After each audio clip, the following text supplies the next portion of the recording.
Nothing like drinking water. Hey guys, welcome back to another episode. Today we're going to do a little experimenting. We're going to make DIY homemade face masks. I was thinking to myself, how can I easily make all of these face masks without spending that much money and also using ingredients that I already have in my house? As I checked out online, I realized that there are so many recipes you can do online. It's really crazy. So I've narrowed down to 3 that I'll be doing for this episode: the egg yolk face mask, the turmeric face mask, and the aloe vera face mask. So come along with me as we do some experimenting.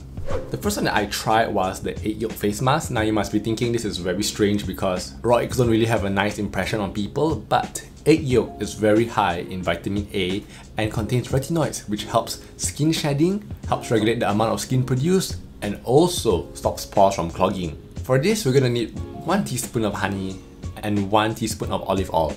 Olive oil is really good because it helps with dry skin, so if you have dehydrated textures, this mask will be good for you.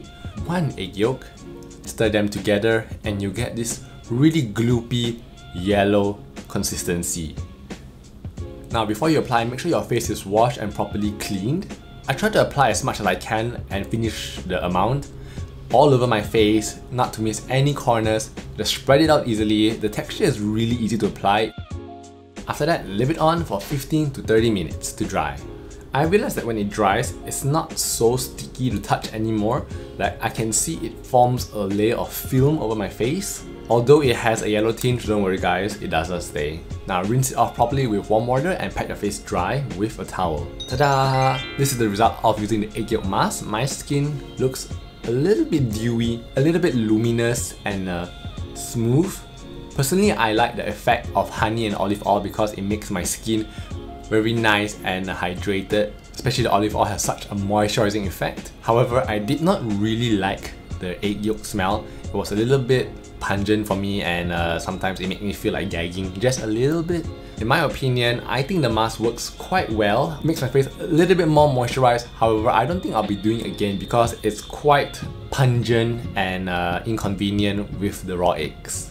The next mask we're going to use is something really invigorating. We'll be doing a turmeric yogurt mask. Now, turmeric is a really potent and fragrant spice used in a lot of Asian cooking. It is known to reduce inflammation, heal acne, fight free radicals on your skin, regenerate skin cells, slow the aging process, and boost immunity within the skin. Sounds like a perfect super ingredient. So to start with, I added about 2 tablespoons of yogurt, followed by 1 teaspoon of turmeric. Stir them together and you'll realize that it forms quite a chunky texture. Especially with the yogurt, you see clumps. Don't worry, it's totally fine. So after washing your face and patting it dry, just smooth over the paste every corner of your face. You can massage it in circular motions if you want. Instantly, I smelled the turmeric. It was so fragrant and it really was invigorating to my nose. Yogurt is actually quite slippery and buttery, so it kind of slips off my face. Make sure you don't over put because it might just slide all over. And as you can see from the color, my face looks like SpongeBob SquarePants because turmeric, after mixing it with other materials, becomes yellow instead of orange. It's like I have jaundice or something. So I'm about to leave this for about 15 minutes to see whether it has any kind of brightening properties or skin revitalizing features. I think the smell's not that bad, honestly. The turmeric smell is not really that pungent, especially if you get the really good quality one. The one I'm using is organic turmeric powder, which my aunt said. Rinse your skin off with cool water and pat dry. However, after using it, my face felt quite nice, as in it was refreshed. However, I think my skin was a little bit sensitive, so it felt a little bit irritated, especially because of the harshness of the spice. I found it was quite difficult to remove all of the turmeric because the traces of the pigment still remained. So I have to wash it really thoroughly, otherwise my skin will still have traces of turmeric. I will only probably do this if I need an extreme pick-me-up for my skin when it's having a lot of blemishes or it's feeling dull. Other than that, I don't think I'll be redoing this mask again. The last mask we're going to try out is a really simple one. It is aloe vera and tea tree oil. So as you all know, aloe vera is very soothing for the skin to comfort, especially if you have any inflammations or sunburn. Tea tree oil, known for its antibacterial properties, is good for blemishes or any acne that you have. Since I don't have real aloe vera plant, I use the bottled 100% aloe vera. about 2 tablespoons, and I mixed it with a few drops of tea tree oil. The consistency becomes a little bit cloudy. It's like a little gloopy mush. Apply this mixture all over your face and leave it on for about a good 10 minutes. You can see that it's totally transparent. It does not leave any kind of color trace, nor does it actually slide off. It's really thick, so don't worry about spilling anything.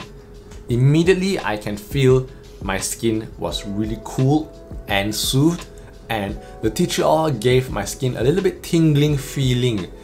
So I know that it's working its antibacterial properties. So if you have sensitive skin, you might want to reduce the tea tree oil, otherwise it might sting your skin. After 10 minutes, I realized the mask dries quite fast, and I wash it off with warm water in circular motions before drying it with a towel. Here's the result. You can see my face looks pretty smooth and fresh. However, I can see a little tiny flare up on my cheeks, maybe because I'm not used to putting this much aloe vera all over my face. Usually you should only put aloe vera on certain acne spots and not cover every single surface. So maybe my overall skin was a bit irritated by the tea tree oil. Together, I think this mask would be good for people who do suffer from a lot of acne or blemishes. You can use this mask probably once or twice a week. And for myself, I would probably use it also when I have any major breakouts. And that's all for our DIY experimentation. I really had a lot of fun doing all these little concoctions. I might do more next time, especially one that uses more ingredients in my house. Thank you guys so much for watching. Don't forget to subscribe. Take care, and I'll see you all next time. Bye!